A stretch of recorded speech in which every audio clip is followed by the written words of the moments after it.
on this computer. I'll mute my phone or airplane mode that. Come off everything on that. Great. Okay. Recording. Okay, we're in. Hello, everyone, and welcome once again to the Rediscover podcast with me, Tim Sheaf.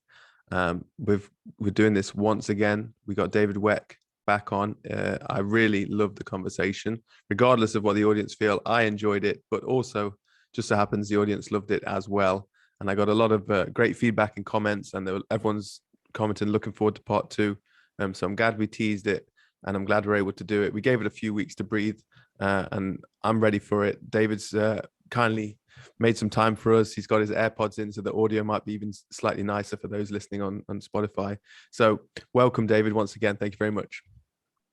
Thank you, Tim. I love speaking with you, and I view this is part and parcel to the physical education revolution that is upon us. It is necessary, and I can feel it picking up steam, and you're a big part of it. So I'm grateful.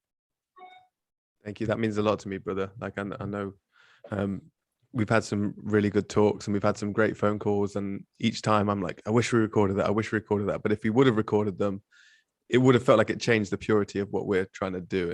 And so we have to make this. I'm grateful that we can both make time for something like this to share each time. And you make so many findings along the way that it's like, this is going to take 3 or 4 to kind of get us up to speed. And then when you make new findings, we can hopefully share as and when they come. So for today's episode, I was thinking about which direction I want to go, because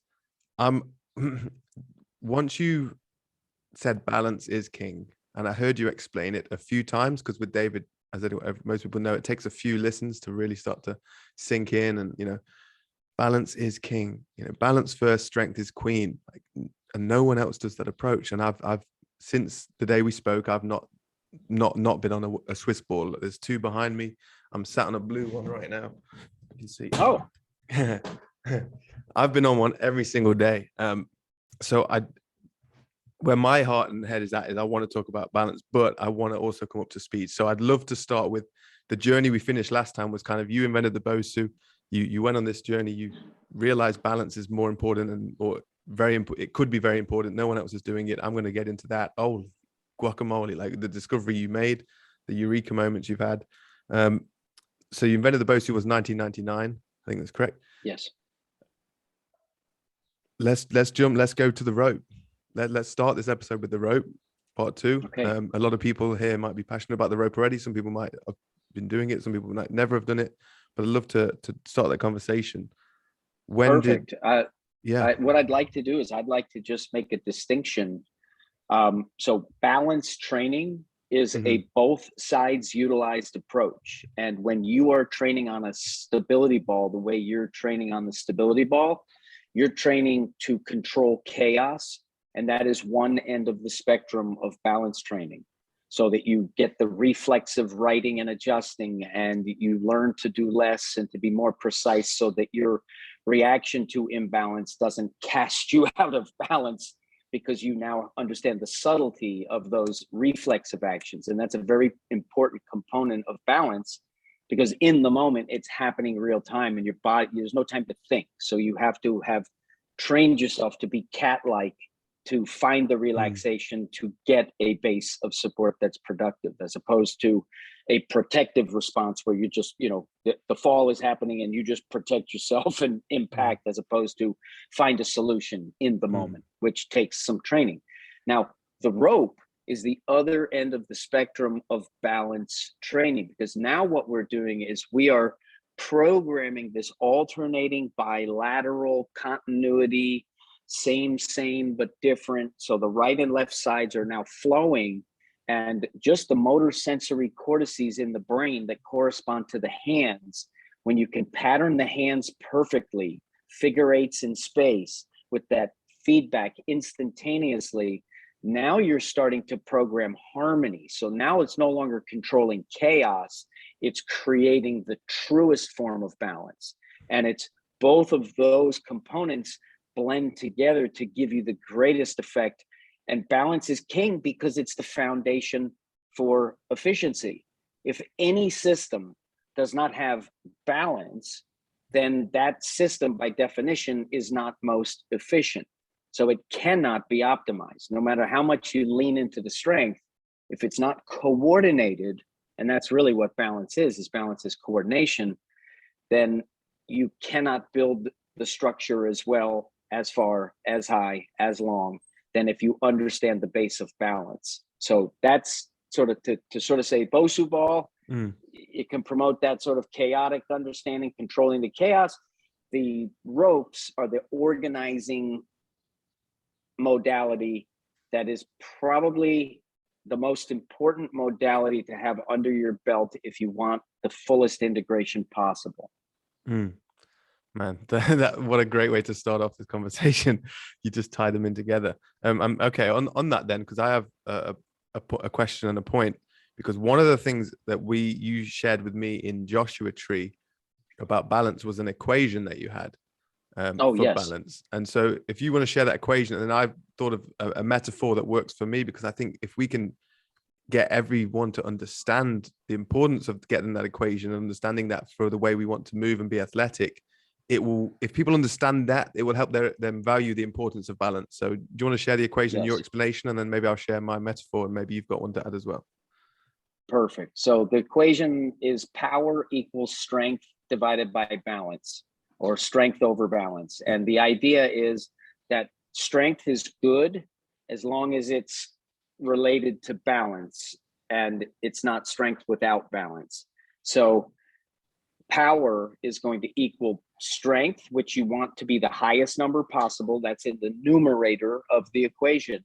And then the way that we classify balance in this equation is your degree of efficiency. So we want the smallest possible number for balance so that there's the least amount of imprecision. And you can't have zero in the denominator, but if you could, because we can't float. But if we can bring that balance number down to the less than one value, because you're so efficient and you're so in tune, now you have the capacity to control the strength, direct the strength where and when necessary. And that is the yield is greater power. And power, we want to pattern the effortless balance, which gives us the effortless power. And then we add the effort. And we also use the expression slow is smooth, smooth is fast. So if you just put it in this simplified terms that, I can increase my power by increasing my strength, but I can also increase my power by enhancing my balance. Boom. And the that moment right there. Sorry, I just want to double down on that. Yeah, sure. You can increase your power by increasing their strength, which is what everyone tries to do. But you can also increase your power by having the exact same strength, but improving your balance or coordination if it's in motion, right? Okay, and theoretically, Tim, and theoretically, there's ways to manipulate that equation as you're getting older that you can maintain a power output with decreasing strength. Yeah. If the balance is getting better and better, you on the second half, on the second half of the curve, I'm 52 years old, and in some respects, I'm more powerful. Others, I'm not. I don't have the same youthful vigor, but in some ways, I am more powerful than ever before in my life because I continue to train the balance, and my strength output just will never be what it was at 26 years old.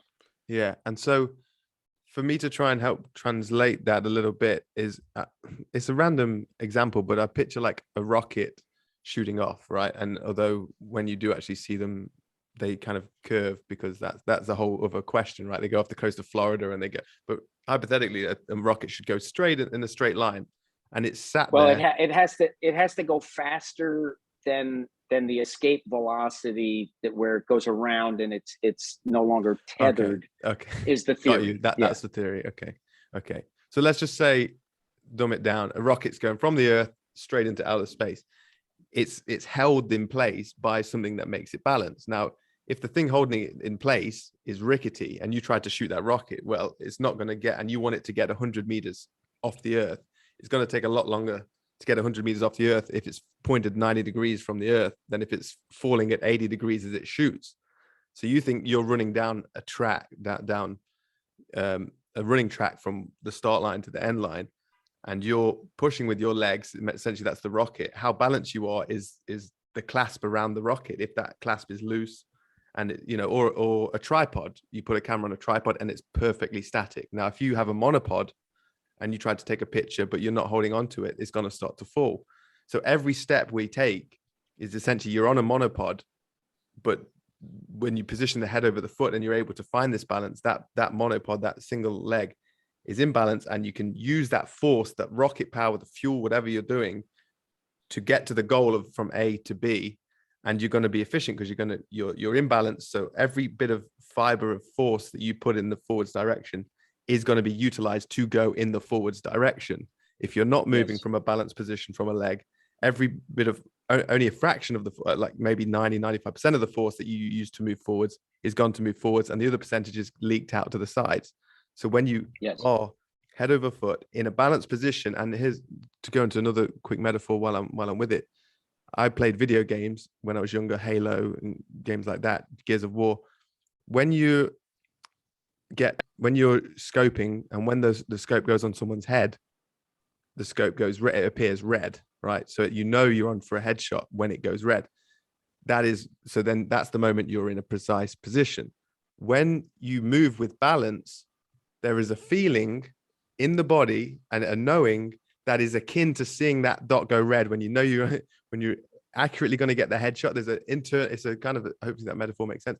There's a feeling that, David, that I've experienced myself from doing enough rope flow, enough underhand pattern, enough sneaks, enough this underhand matador, which I'm really loving at the moment. And then when I move and I run, every step I take, I know I'm landing in balance and I'm moving. And it's like when you see those Chinese performances of the guys in the lion things, and they're on stilts. It feels like you're running from a balanced stilt to another balanced stilt rather than just using all the muscle you've got to kind of move forward. So yes, and so in physics, if we're going to look at the physics equation of power equals force divided by time multiplied by distance. So that's the physics equation of it. Power equals the force divided by the time, right? Multiplied by the distance. And when we put the head over the foot, now we have longer distance in less or the same time, because the body now coils and uncoils, and that spiral is actually more distance traveled internally from foot to foot than if I'm blocky and straight, where I don't get the distance and I don't get the balance. So if we use both of those equations, the standard physics equation, end range as well, just add, you don't get the end range.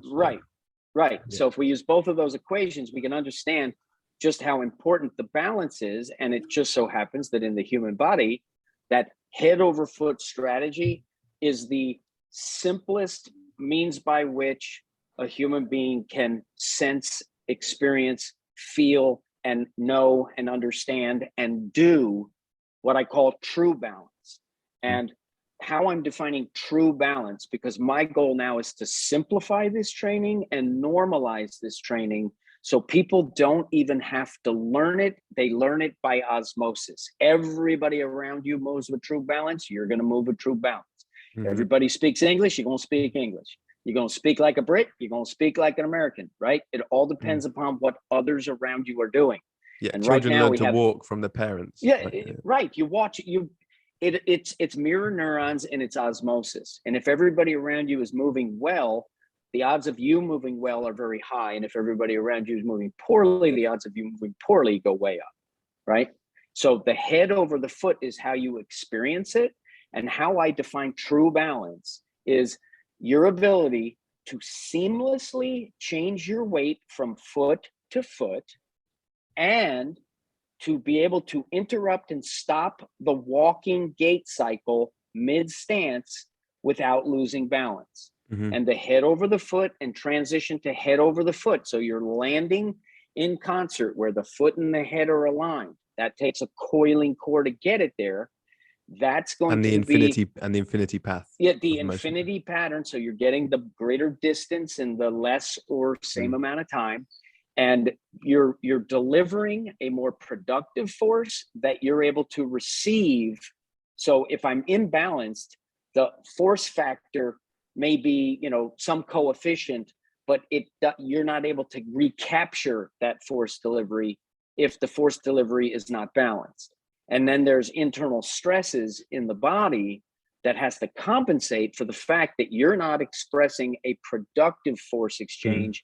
It's more of a protective force exchange to some degree, that you're not in balance.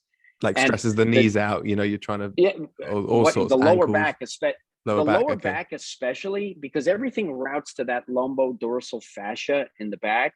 And if I'm not balanced, meaning I'm trying to go straight, but my head's not over my foot, now my lower back on the other side has to act as the cantilever to keep that side up, despite the fact that you're not balanced. And and you don't feel it now, you don't feel it later, but eventually you do feel it. And then you wonder why your back has chronic pain. So that's sort of a consequence that is pretty universal amongst human beings, is that most people will experience even crippling back pain that they require or seek some medical attention. The medical attention back pain is above 80% of people during the course of a lifetime. Wow. And what I'd like to see happen is we physically educate humanity so that now perhaps only 20% of people are getting that crippling back pain, and maybe 80% are released from that misery. And lower back pain is that universal pain that is most problematic. You hurt your neck or you hurt your back, there's essentially nothing worse. Yeah. So on that, as you just to go back to where you said there's a way of moving where we walk, and that you can stop at any moment of the gait cycle and always be in balance. And I love that, because for me, I always picture the way a cat walks, and their shoulders are rolling, and it looks like there's a bend in their spine, and they could stop at any moment. If you ever like watch a cat or play with a cat, they can stop at any moment of their gait cycle, of their walk, and they're always in balance, and the tail will move behind to counterbalance the whole time, and they could then reverse out of the position they're in the exact same motion they kind of came in. And so there is a human version of that, which you have discovered. You get the full-on credit for this. Discovered there's a human version of that, which either is unbeknownst to us, which is God-given, which is a potential that we can move with, which maybe we're meant to move with or meant to discover, however it is, that you've discovered, and you found ways to train it to people, and this can help people in so many ways. And it is well, and I remember one of my principal influences from the very beginning of my movement journey, even before inventing the Bosu ball, was a movement practice called Feldenkrais. And it's a therapeutic modality where they're trying to enhance the functional capacity through teaching the nervous system the subtleties of balance, coordination. And what Feldenkrais used to say is, he would say that good movement is that reversibility principle, that you can stop, go reverse without a loss of balance or function. Fascinating. And the textbooks will tell you that walking is a series of controlled falls where you're catching yourself.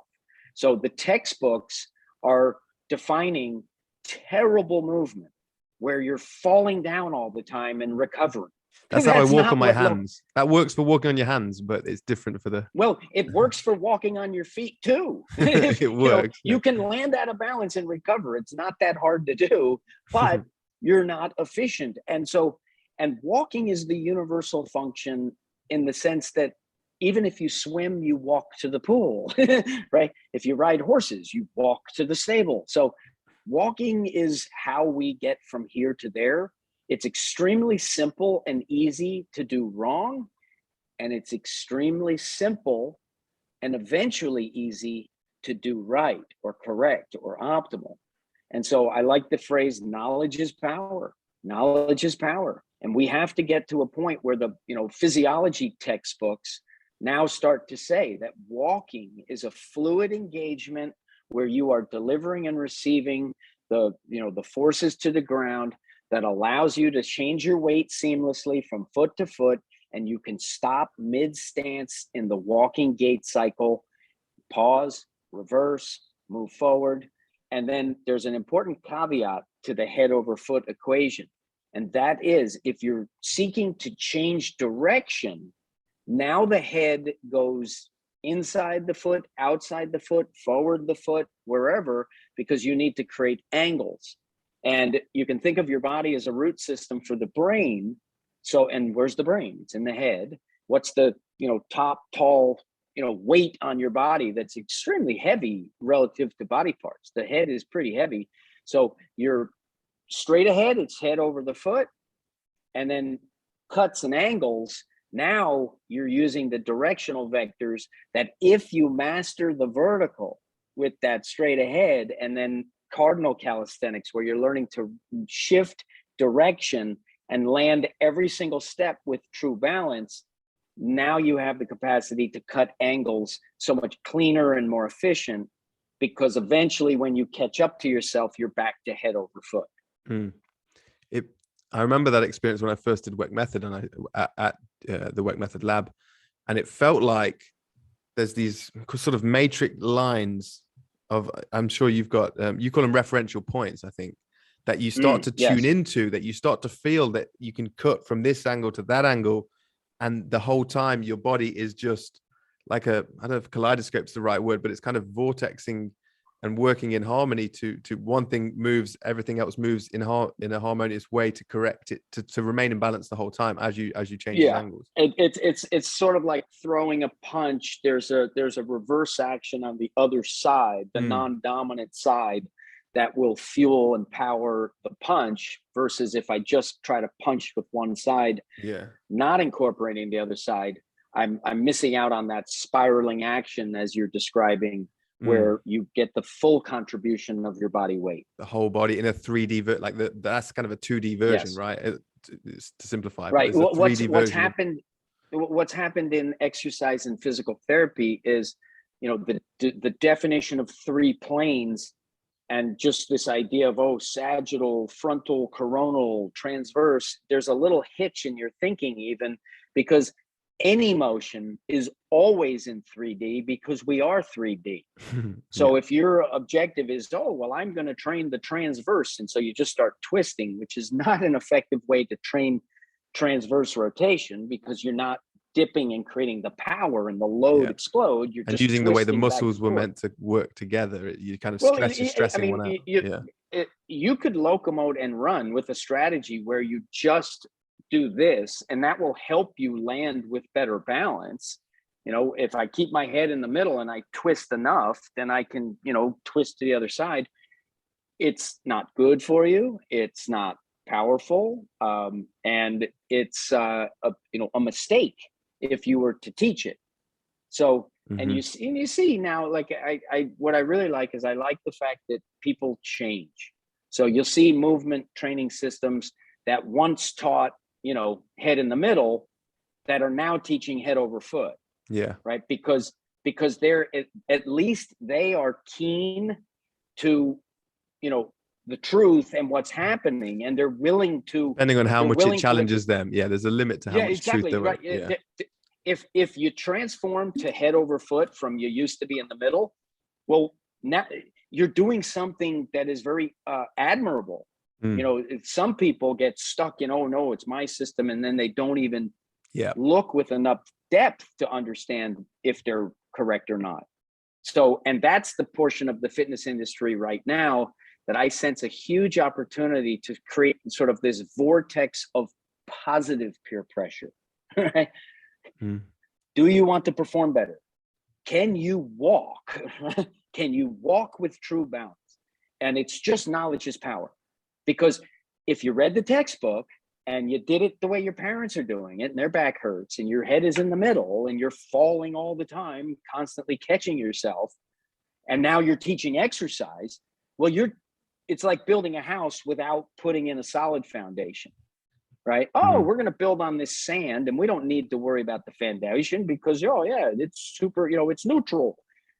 And that's a fundamental mistake that I believe we can correct and create that influence where everybody just suddenly understands, because they can feel and verify and measure with a clock. I am in fact performing better.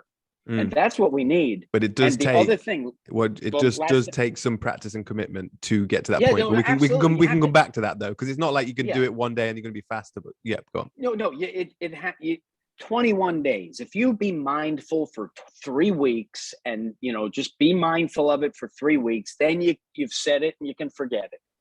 because that's enough time that if you change where you put your keys, you're going to go to the old place, the first week. It's just going to happen, okay? Especially if you're in a rush. But by the third week, now you know where the new spot is. And you never go to the wrong one because you now know the new one. And that's a very important concept. And the other thing is, I'm teaching now with generic modality, a dumbbell, a kettlebell, body weight, a rope, whatever it may be.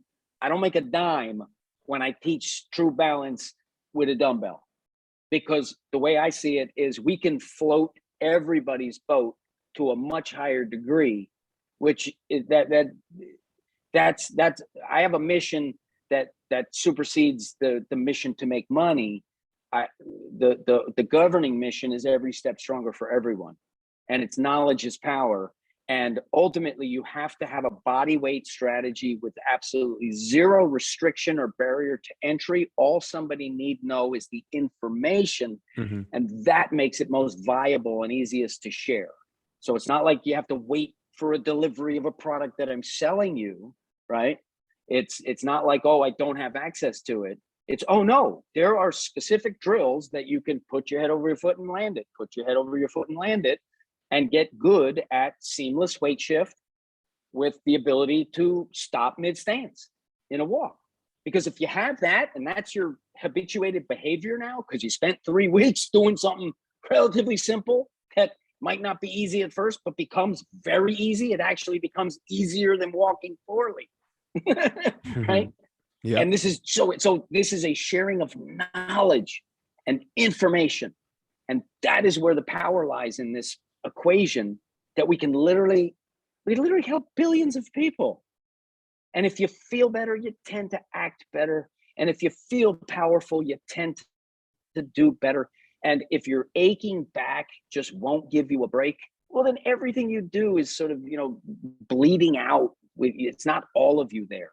And I know, because I was a chronic back pain sufferer. That's how this whole journey of inventing the Bosu ball started, was agonizing chronic back pain, and I didn't have the knowledge. I could have fixed it. I could have fixed it in a couple of days, but I didn't know how. I literally could have fixed the pain within a week or two, put it on a trajectory where I don't have any more pain, just because of what I know now. But because I didn't know, I had no chance. I didn't know what I didn't know. Cool. Yeah. So, man, that's a powerful start to this. Let's get into a bit of the story though, because I think you invented the Bosu, and the ropes become the tool that has taught you this head over foot. This is a separate almost a separate discovery. It's on the same trajectory, but a separate chapter of the discovery, this head over foot walking. So did you think about that before you discovered the rope, after the rope? When did you discover the rope? How did that come about? So how I discovered the rope, before I discovered the rope, I was training with the staff. And I was sort of, manipulating the staff with the figure eights of the hands. And it's a very, the feedback is very, immediate. It will punish you if you try to go fast and you mess up, or it'll punish the TV across the room if you can't manipulate it, well enough to go fast and you try to go fast, or if you're pushing the envelope. And I also created a product called the Bola Trainer, the Quick Hands Bola Trainer, which was an elastic cord with 2 balls in the end. I've got one. I love it. And so I spent a lot of time manipulating that and turning it where the balls are flying around.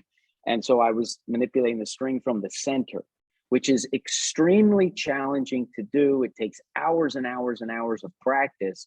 And then in 2004, I was teaching at a fitness conference, and I was actually teaching with a ballast ball, the stability ball that I put weight inside. And that's what I was teaching at that conference. But I met Buddy Lee, who's one of the world's best jump ropers, and I watched him perform, and I was just dazzled by his capacity to just move that rope so amazing. And it was very, magnetic for me. I was like, wow, I want that movement quality. And with one of his ropes that he gave me, I came back, landed in San Diego from New York City. And, 10:30, 11 at night, I went out in the backyard and I'm like, okay, I want to do it just as good as Buddy Lee. And I started the journey. I jumped through the rope and, tried to go to the side. And then I came to the realization, I'm like, wait a minute, why am I jumping through the rope? I want to learn all the stuff that is the fancy stuff. Like, I can jump the rope, I can do it running, I can double under. Like, okay, I've got that skill good enough that I can jump a rope. And I don't have any of the fancy skills yet. I mean, I could do like a crossover or something like that. But by making the decision to say, okay, 30 days, and I'm very intense. So when I make one of those like goals, I follow through. So 30 days, every day I train, I don't jump through the rope, not even once. No matter how tempting it may be, you don't jump through the rope. And so that led to the practice of figuring out, oh, I've got to turn right, I've got to turn left. And if I start to change me, oh, well, then the rope pattern must change. And there's 4 fundamental patterns that emerge. And that's just the structure, functional reality of a human being with a rope. And in that process, I started to recognize, like, oh my gosh, this is the path to martial skill. Like, I had studied some martial arts with no progress, essentially, because I didn't have good instruction. I didn't know where to be and how to be there. And the rope teaches you how to spiral and rotate and move with total coordination. So you know where you are in space. So suddenly the martial arts moves, I've got that in my body already, right? Because you're working at a foundational level before. Yeah, it's the supination and the pronation and the extension, the flexion, and like the whole thing, and it's always integrated. So the rhythm and timing and sequencing of everything. Yes, and the fluid continuity of your hand down to your feet. So if you're manipulating the rope and the rope is true, you're never disconnected from your hand to your feet, which means that you can punch somebody and it will count if you're connected down to your feet. If you're not connected to your feet, you're slapping somebody and it's hard to knock them out. But if you got everything and all your body weight and it's always integrated, well, now you suddenly got, oh, wow, genuine capacity that now when you start to learn the particulars and the specifics of the different, martial modalities or martial styles, you can actually fill it in. And you can fill it in much more rapidly than if you don't have that simple skill set of the manipulation of the rope. And I recognized that. And then it was a couple weeks in, I was doing it like and moving around, like running around the backyard with the rope and moving it, changing directions. And then I thought of like David and Goliath. I was like, this is how it must have happened. You've got this guy, he's a teenager. He's out there, defending the sheep as a shepherd. And you got to protect the sheep. When a lion or a bear comes, well, what are you going to do? Because if they get one, they're going to get them all. So I went inside, I opened up the Bible, and it was like one of those like moments because my birthday is 1/17. In the Bible, it's 1 Samuel 17 is where that story is found. San Diego longitude happens to be 1/17. So this sort of this like, I don't know, this is this weird little coincidental like identification of these 1/17s. It fueled me even more, as if God has a purpose for me type of, feeling. 117. And so 117 and it's one's heaven. Oh yes, and then I say heave on, as opposed to heaven, it's heave on, right? You got the burden of being a human. And you got to keep on marching, no matter how bad it gets. Take another step, right? If I don't take another step, well, I can't get out of the problem. I can't get to the solution. So that fueled my effort even more with the rope. And I went crazy with the rope.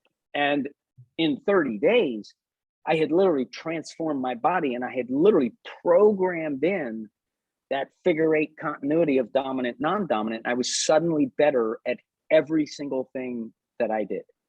Literally, there wasn't a thing, including reading, because this idea that I can take the motor sensory cortices and I can run them in a pattern that gives me this equal and opposite sort of neural engagement. It harmonizes the brain, and then suddenly the frontal cortex and the temporal cortex and all these other aspects of the brain starts to harmonize, organized about this sort of engine that if I'm moving my hands in this pattern, there is a neural a neural connection that corresponds to that pattern. And so with the rope, it guides you and it makes you true, so that eventually you go wireless. You don't need the rope and you have the same connection because you've done so many reps. And in terms of number of reps per unit of time, you can aggregate 100,000 reps in practically no time with a rope. Whereas if you were to do biceps curls, 100,000 reps, I mean, that's going to take you a long time to complete that. Whereas a rope, you're getting so many reps per minute that it's a very fast process relative to anything else. And the other thing that the rope does is you can watch a juggler do the most amazing tricks, but if you remove the balls and just watch their body, it's doing very simple alternating bilateral patterns. That's it. And with a rope, you can dial in the same exact level of precision that you could not do with the balls because there's no bridge to it. And it takes such an organized concentration of coordination. But with the rope, it would take years and years and years. You with the rope, you get on board day one, just race and chase and make it fluid, and then do it with the other side. So you are getting the truest form of coordination attenuated about 4 fundamental patterns that gives you the ability to map the space around you while mapping the space within you to become an excellent mover, even if you're not that athletic. So, because it's gross motor movement down to the hands and the feet. So it's core movement, but but there's continuity with the hands and the feet. And we believe in proximal core out, but we also believe in distal to proximal in. And it's sort of like training balance. If I can control the chaos, and then I can organize and program in the fluidity, continuity, and balance and timing, well, now I have the whole puzzle solved.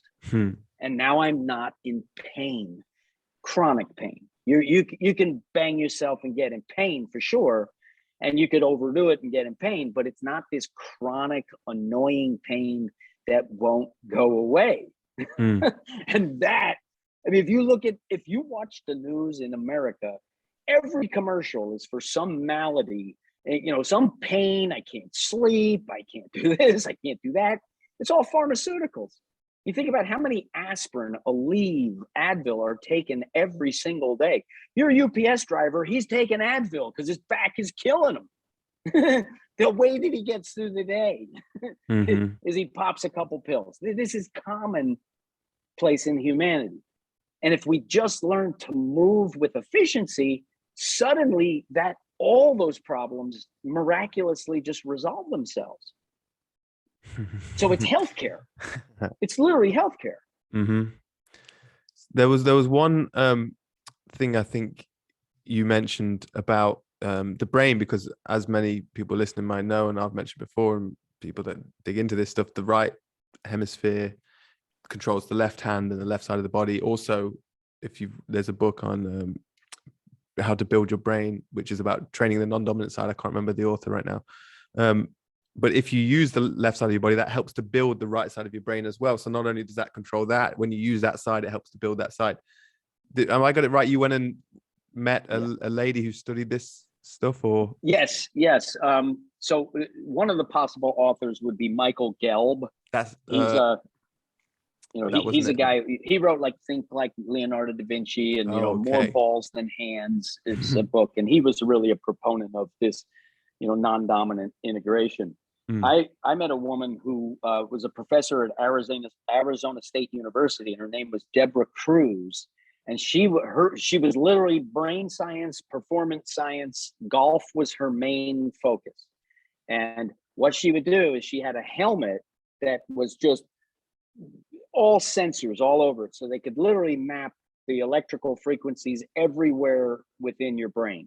So, they could basically cover the entirety of the skull and now measure your brain waves and graph it and then project it onto green equals harmony, red equals, imbalance or whatever.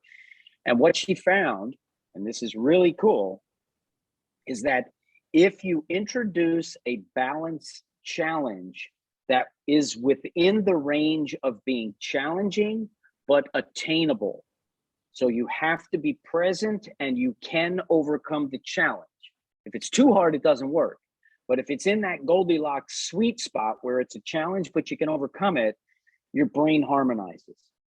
And then when you go to putt a golf ball or throw a dart or shoot a free throw in basketball, these static, I can keep the helmet on you and measure your performance, you have a higher performance output when the brain is harmonized as opposed to when it is not. So that is controlling the chaos of introducing some balance challenge that is attainable. You instantly have a performance boost simply because you are in a more zone-like state. Everything in the body is flowing with this. There's not the aberrant sort of like, disconnect. And so you have that, and you also have the rope that creates that harmony.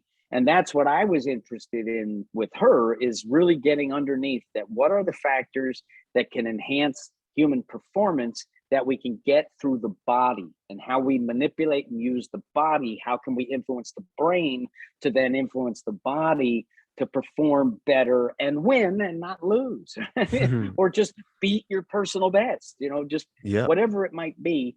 And so that was and then there's another woman, Carla Hannaford, who wrote a book called Smart Moves. And what they were focused on is they were focused on children who were below some functional threshold, where the child can't write, or the child has difficulty saying the days of the week, or stuff that most people can do. There's a certain group of people who can't organize the ability to function like that. And when they do these integrative drills, crossing the midline so that now the right side is on the left side, and there's very complex stuff going on in terms of the calculations that are happening subconsciously, suddenly many of these children transcend the functional threshold. Can't write your name on the chalkboard? Do these exercises. Suddenly can write your name on the chalkboard. Wow. Oh, and what I like to think is that people above that functional threshold, they might not have that keen awareness of the transition. So I can write my name on the chalkboard. I balance my brain. I can write my name on the chalkboard. Okay, well, what's the difference? Yeah. It seems more subtle, right? But when you aggregate repetitions and repetitions and repetitions, you are getting better. And so write my name on the chalkboard might not be quite the same as write my name on the chalkboard once I'm integrated. And maybe I can even do it with my non-dominant hand if I've trained it enough, for example. Yeah. Which is that was the book that I read. It's called Whole Brain Power. Okay. Yeah. And that was more recent book, and that was getting you to write with your left hand calligraphy and mirror the right. And I've done a lot of that. I was doing it as a morning routine. One thing with the balance training that you said about it kind of lights up, the cortices and everything. I had to stop myself from doing, because I've been playing on the Bosu, I'd say an average an hour a day since we talked. And I started doing it in the evening because it's fun to do, right? But then I wouldn't sleep. It was, oh, wow. It would just wire me up because I didn't drink coffee or any stimulants or something like that. And I did it several nights on like different, not in a row, but on different occasions. And I was like, man, I just can't sleep right now. And I did nothing different, but I had a bit of play, maybe 5, 6 o'clock. So hours before, and I just could not sleep. And I was like, I'm going to keep this to the morning for now. And that's because I'm like, I think it's one thing to like sit on it and play or like lie on your belly. But when you're standing 2 feet, it's a lot, and you're really hitting that zone of like, there's a bit of stress going on as well in terms of survival, maybe kicking in a little bit. But yeah, it was just, well, I mean, what I would do a lot of the time with the Bosu ball was I would put on Miles Davis Live at Montreux. Like that was the thing that I liked at that time. I would have a glass of red wine in my hand, and I'd be doing different exercises on the Bosu ball with just that jazz-like fluidity. And it would picture a spliff there as well for some reason. I didn't do that. No. Okay, but not then anyway. It would be funny though. I would just be like, yeah, right, exactly. But so I would do that, and then later, after I had discovered and trained the ropes acted like the ultimate pick-me-up prior to where, let's say I did something yesterday that got me a little sore, a little tired, a little like, oh, I don't know how much I'm going to get done today kind of a thing. I'd pick up a rope and I'd just go really slow, just really slow. And it would start to harmonize and it would start to go. And a few minutes later, let's go, I'm ready. Whereas I would have been engaged in it where it's like, oh, I'm a little bit stiff, I'm not quite in the mood, don't feel quite all the way there. So the rope is a reliable ramp up to a zone-like state because you don't have the burden of exhausting yourself. Whereas if you're just going to go jump rope to warm up, well, now there is a cardiovascular demand on it and, an impact demand on it that if you aren't above those thresholds, well, now you're never going to get to the zone. You're just going to suffer. And so the ability to go super slow, super fluid, get your timing, really feel. And then when the moment is right, the moment is right. You're not forcing it. You're coaxing the nervous system to cooperate with you to perform better. You're not commanding it and demanding it with this conscious effort that doesn't really translate to an effective manipulation of the subconscious. Yeah. Right. Don't feel bad. Don't feel bad. Oh, how do I do that? Yeah. And on that kind of note, I like the way the rope works end ranges and it works with this spiral motion of everything. So you're, like you say, you're coaxing all the muscles and everything to work, the fascia's engaging when you do things, especially when you start to add in the sneaks. The way I explain it is, the sneaks give you cheetah tail whipping that lets you, it lets you rotate with such precision and distance. I mean, I can just whip a 360, land in perfect balance and go. Like there's no delay whatsoever. And that means I got on Cardinal Calisthenics, I got every angle. Like I'm mathematically precise in my ability to like change. And there's no gap, there's no delay, and there's no recovery from, I'm not quite there, can't be productive in that fraction of a second. Oh, well, now I can. No. Balance, you can have balance of continuity. A cat falling off the roof is not out of balance. Okay. The cat falling off the roof just simply, does this, spots the ground, and then rotates the lower body to land on the ground. Funny that. With perfect balance. They're in balance, but it appears out of balance because we don't know balance. But once you start to look, there's always rotation involved. It is. The cat is in total control of that landing. So who cares? Because the internal quality of the cat is balanced. So and this is a principle it's hard for people to understand, especially when you read a textbook that walking is a series of controlled falls. And I remember reading Feldenkrais and hearing about how important this reversibility was. And then one of my early questions was, well, how the hell do you do that when you walk? Like I can't stop mid-walk and reverse it. Oh, well, I guess it's not important in walking and move on. Oh, but now you understand balance. Suddenly walking is reversible. So on that then, can I ask when you actually tied in? Because you got, the martial movements, you were flying around, you felt the brain working, you felt better at everything you did. When did you actually just go, hang on a minute, the simplest thing has become more efficient? When did you have that moment of like, oh, head goes over the foot? Because that's like a real strip down of what you were doing. Yes. I'm trying to think when head over foot became sort of a conscious understanding as opposed to just a result of doing the rope and having it happen naturally, because that's what happens. You do an underhand roll and try to locomote with it, well, just naturally you're going to be in the pattern that's balanced. So that came before my conscious understanding of a cue of just head over foot.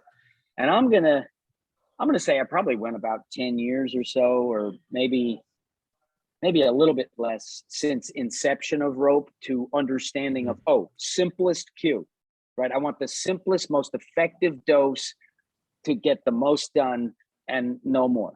Like head over foot is that concentrated, distilled cue that your body will do it naturally. If you stand on one foot, or if you stand on two and you lift one foot, your body's going to shift automatically unless you manipulate it, know how to bring it inside the foot so it's over the other foot. Yeah.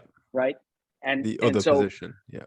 Yeah, I would say that head over foot, probably around, I'm going to say 2012, 13, 14, Hmm. 15, Yeah. somewhere within that range. And the It rope was became, 2010, you say, or no, earlier than rope started in 2004. 2004? Wow. And it's So taken, 2004 is when and right during that 30-day period, I knew that I had found like an ultimate modality. wow. Like it was because I was on the inside of the rope, controlling the outsides of it before the rope, which is very hard to do.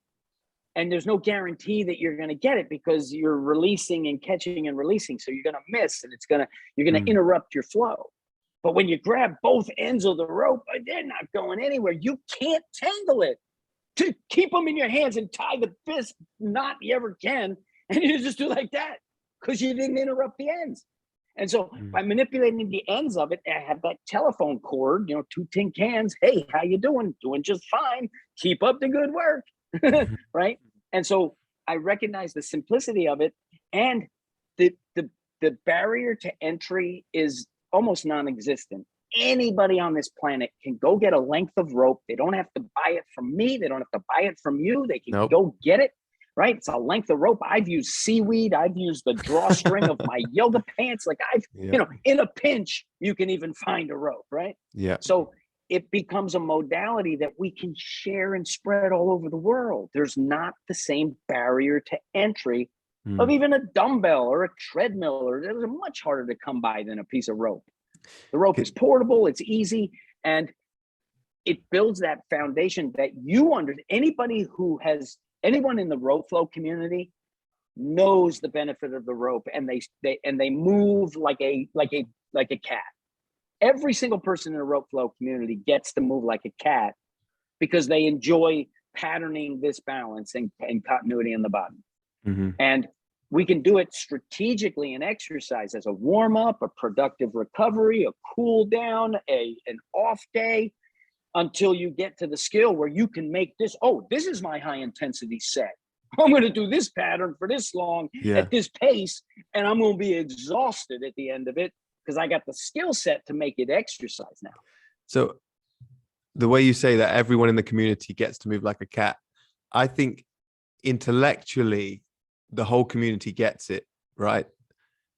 You are the only one, and maybe Chris to a degree, that I think has embodied it on a deeper level other than intellectually, where it's in your nature and like it's embedded in your soul and your very you being, you move with that way. Now I would add Edward Troyes. Is another guy who, like, he gets it. He knows it inside out. And there's others. I think you know it pretty damn well.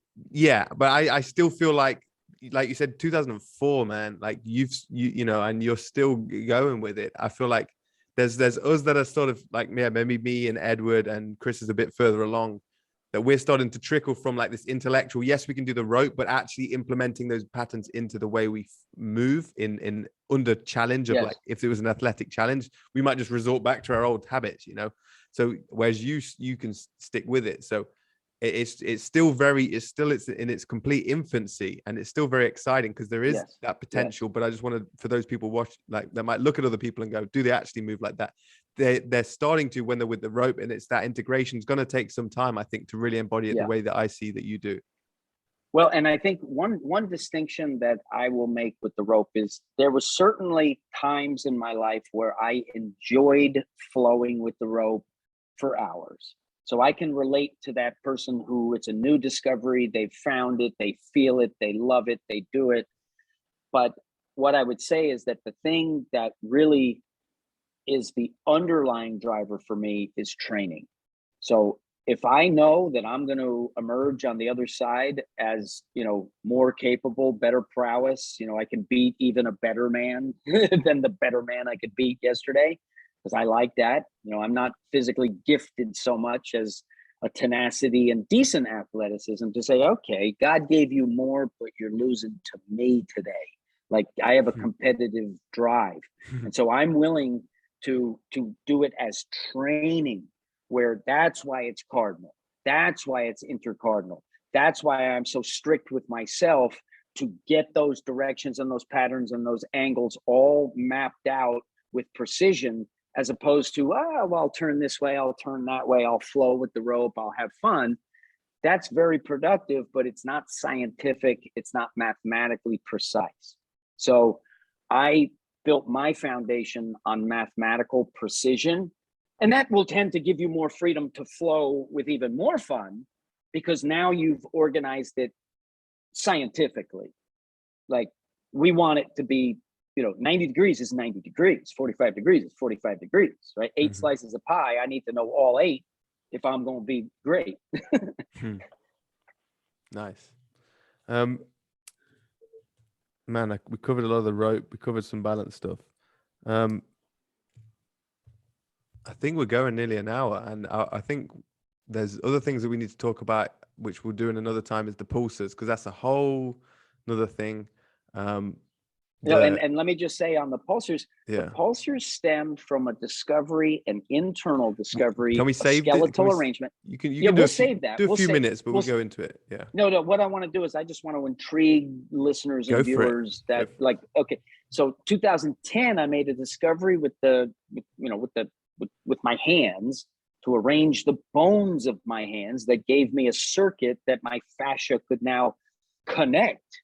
And I suddenly had a superpower, and that's how I discovered the double down pulse that led to the invention of the propulsors, where a human being can run up a hill with less burden and travel faster with these hand weights than without. It's not supposed to be. You can run arcs and angles faster with them than without them, and it yields faster without them than before. So that's something that we'll talk about in subsequent episode.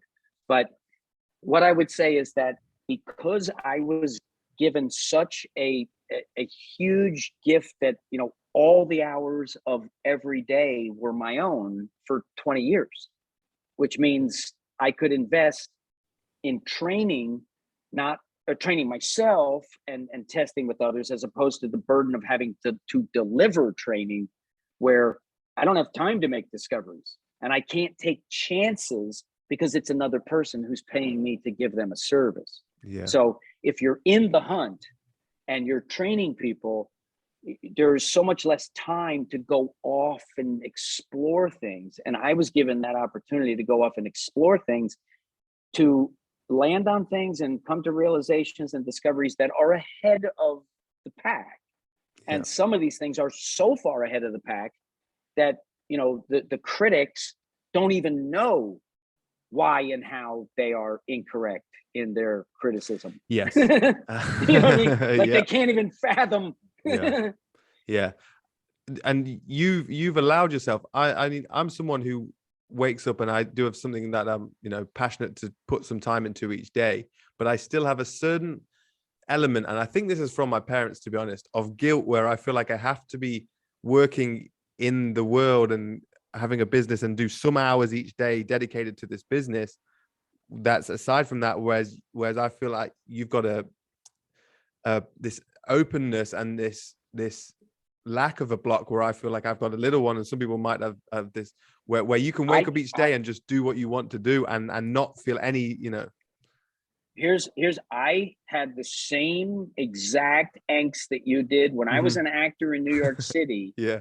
I was either personal training or going on auditions or acting class or working as an actor. And during those gaps at 2 p.m. on a Thursday, that feeling of overwhelming guilt that I'm not making money right now. I should be doing more. I should, yeah. I'm making money right now. I know exactly what you mean. Yeah, like for me, it came down to, what am I doing right now to make money? And if it's, there's no personal training session, and I could, practice acting, it's like, that was a huge dilemma for me to just get over that and enjoy my time. So what happened was, when I thought of the Bosu ball, I knew in that moment that it had the potential for worldwide tremendous success. And I worked so hard to bring that about before I licensed it to buy my time. And because I had ample income, that's what released me from the guilt. Then you must have breathed a sigh of relief, and then you go, now I can focus 100% on my passion and helping people with what I'm discovering. Yeah. Well, and the American dream is, okay, I work real hard and then I'm making money while I'm sleeping kind of a thing. Hmm. And for me, it's never about the money. So as long as I have enough, then I feel a sense of security that gives me, and if I feel like I don't have enough, well then, okay, I don't care how much fun I'm not having. I need to get enough. You know what I mean? Like it's hard for Yeah. me to have fun if I feel like I'm failing in my ability to provide for my family. So Yeah. like, okay, I'll forego fun to meet the commitment of supporting my family. Yeah. And so, I'll sweep the streets if necessary to feed my family. But having worked hard and been fortunate, got lucky with a Bosu ball, suddenly I'm providing for my family and I can devote 12 hours to whatever this thing is. Yeah. Love it. So one final question I have, and it goes back to the rope, because there's very rare times in, maybe each person gets one, or not, probably not. No, I wouldn't say each person gets. I think it is very rare.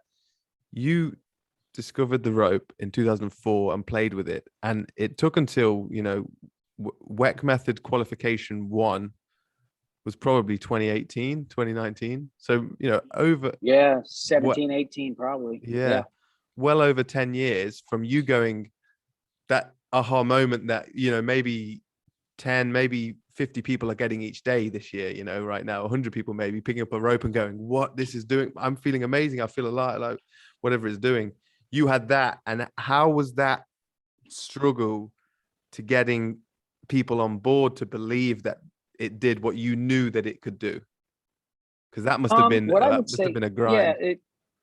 so I mean, it's Or not, or it was fun, there, or it there was yeah, well, there's a lot of frustration that when you genuinely feel you have something of value yes, that I know exactly what some you mean, others but don't not. appreciate, there can be frustration. And in the fitness industry, there's so much small-mindedness and fear and sort of, the toxic male ego and like all that stuff. It really pervades the fitness industry, especially because we all trade on what we know and what we can teach. That's all we have. And so you have people in the fitness industry will steal information and rebrand it. That's one strategy that's pervasive.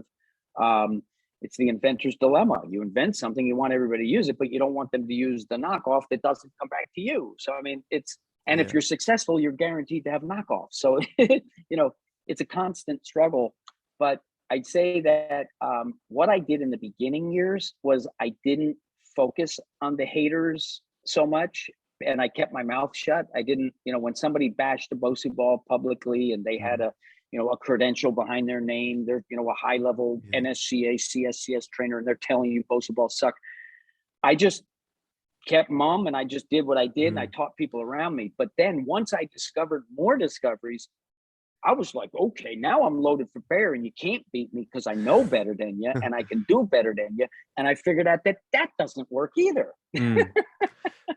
So can I? So So on the rope specifically, how long did it take to get maybe 10 people? Because Chris was kind of the first person really that started to believe in it. Like, or was the people no, no, before that? no. There This must. goes way back. Like I had friends and Can you give me certain a rough framework? colleagues. Because it must have been like 1 year there was 10 people that did it, and it must have been really. Yeah, I mean, I think what I would say is there was not a lot of reach for it, but I've been teaching it with passion for many, many years, Okay. and so there were constantly people coming to it. But even if you got 10,000, that's nothing of the 7 billion people in the planet, 300 million in America, right? So Mm. I probably didn't even have 10,000, but what's been fortunate in it is that it's a modality that has stuck. So it's something that it was such a key pivotal moment in my training journey that I know it, understand it, and appreciate it, and have been able to demonstrate it. Like I'm a movement coach who can move. Okay, I'm not a movement coach who can't move. I would be very suspicious going to a movement coach who can't move unless he had had an accident where that's why you can't move, right? Mhm. You tell me what to do and you can't even do it. Like, what the hell is that? You got no personal experience. What the hell can you teach me? Right? You could point me in a direction, but you sure as shit can't teach me, right? If you can't do it yourself. So the ropes had that endurance that made it to people like Chris, made it to people like you. You portray the ropes with such an elegance and beauty and natural connection, the way of the rope. I mean, and this little micro economies emerged just recently where, you know, you have so many people in the Philippines and Malaysia and all over making and selling ropes. Yep. So, and what a great thing.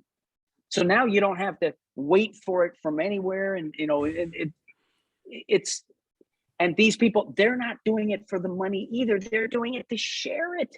And you're doing it.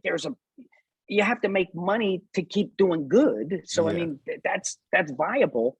But now what's happened, like most things, is you travel along, there's very little differential, don't notice it. Then it starts to hit some form of critical mass, and then it gets on the curve. And I can envision a time when it's just normal that you train with the rope without jumping it to build a skill set, and you can jump it. But don't just automatically assume that I have to jump it, which is why 99% of the people don't do it. A regular average American has no business jumping a rope, because if they do it enough, their knees are going to hurt so bad that they can't keep doing it.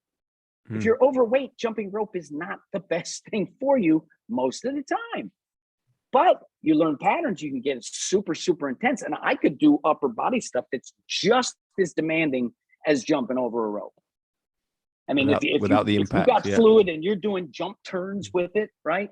I mean, it's the Matador alone. If you have a bit of a heavier rope, Matador's just really gas you out. And a little teaser, we're launching a new rope that, you know, it's taken longer. It always takes longer. Did you just launch a new one, or is it a new one? Yeah, no, I launched a new one that just had, the reason I launched it is because I found it, and it cut through the air like the Tesla Plaid. It looks sharp. Yeah, it looks sharp. And the sound. I've not found another rope on the planet that sounds so satisfying. Yeah. Like at a slower speed, you're getting that cutting like a samurai sword, the precision and the reactivity of it. It's like, oh, I go, it goes. And it feels so much fun. So it's reignited a passion for me. But I have another rope that we're going to be launching that it's modular, and it has a reactivity unlike anything before. And we're getting a patent, or no, we have the patent. And so now it's just, you know, we have to make revisions to the prototype. It takes so long and all this stuff, but that'll be coming out September, October, November. And that's something that will appeal to the jump ropers and the rope flow community. So and again, this is just spreading the training is the number one objective. The modalities are there to service the training. The training is not there to serve the modality. We are agnostic when it comes to modality. And Chris Chamberlain taught me, don't bash tools. Don't bash tools. If you don't like some tool, don't bash it, because in a pinch, you need to be able to know what use could I extract from that, because I'm smart and I know the body and I know how to train. So I'm not going to blame the tool for my inadequacy. Yeah. And if I don't want to use it, I don't use it, but I don't bash it. So that's very mature, and everybody wins when we create a fitness industry that's not hell-bent on, you know, campaigning against the Bosu ball, for example. Yeah. But we're just, you know, building that, and we'll be that, and those that see it can join, and we can be together, and those that want to exist in their bubbles can continue to exist in their bubbles. I think what's going to happen is, I think you're going to get to a point where there is no resistance. Resistance becomes futile because everybody around you is now performing better. What are they doing? They're doing something different than you're doing. So now you have no choice but to do the Fosbury flop if you're going to do the high jump. I don't care you like the other one. You can't compete with us if you don't do that which makes us better than you. Ooh, that satisfies my competitive drive, and everybody wins. Those who lose actually win. Oh, tie it up, wrap it up, put it under the tree. Happy Christmas, baby. Thank you so much, David. I'm again thrilled, and I feel like if we went into other subjects, it could be 10 hours. But we talked about the rope. Yeah, well, I serialized this thing. Let's serialize it, baby. Absolutely. So if people are in America, you want to try the rope, you got WEC Method, you guys. Do you do rope courses by Chris or you on your site as well? Yeah, well, our best course to take online is called our Rotational Movement Specialist training course. That is by far and away our best education. It provides a foundation. It gives you everything you need to know for ropes, elastic bands, and the propulsors. Yeah. So PBR, is that the kind of the PBR? We used to call it PBR, pulsars, bands, ropes, but now we call it RMTS, Rotational Movement Specialist Training. So it's no longer, we don't want to make it product centric. The products are there to serve the training. So it's not pulsars, bands, and ropes training. It's rotational movement training. Yeah, that's smart. So, and you sell the ropes. If people in the UK, I've got weartherope.com for those that I imagine most people may know that already, but if they don't, there's ropes in Australia, there's Octomoves in Europe. There are plenty all over the world now. There are places people can access ropes fairly locally. I created an 8-week course for the rope to get people from, because like you said, you pick up the rope, you put in the time, you put in 8 weeks, and after that time you go wireless. And it's the Rosetta Stone, meaning it helps you translate every other skill so that you can more rapidly assimilate whatever it is you want to do next.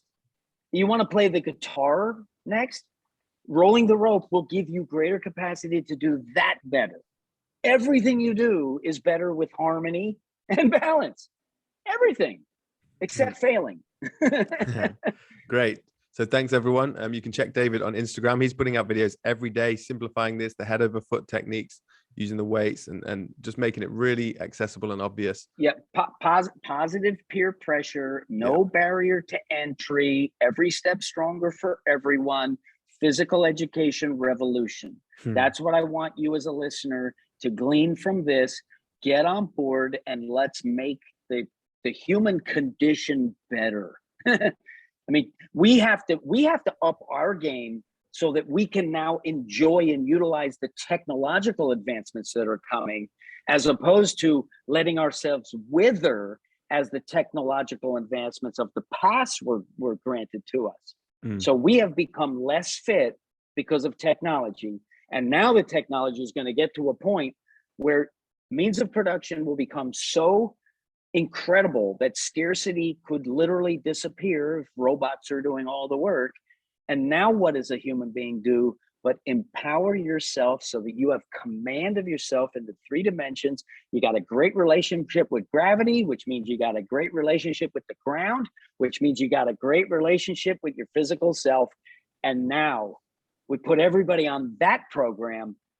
And think about it, get chills thinking about it, teach the children well. Learn how to use God's gift even better and more efficiently. Yes. Amen. Love it, Tim. Right. Thanks, David. I look forward to speaking to you on the next one. Thank you, listeners, for listening, and see you again.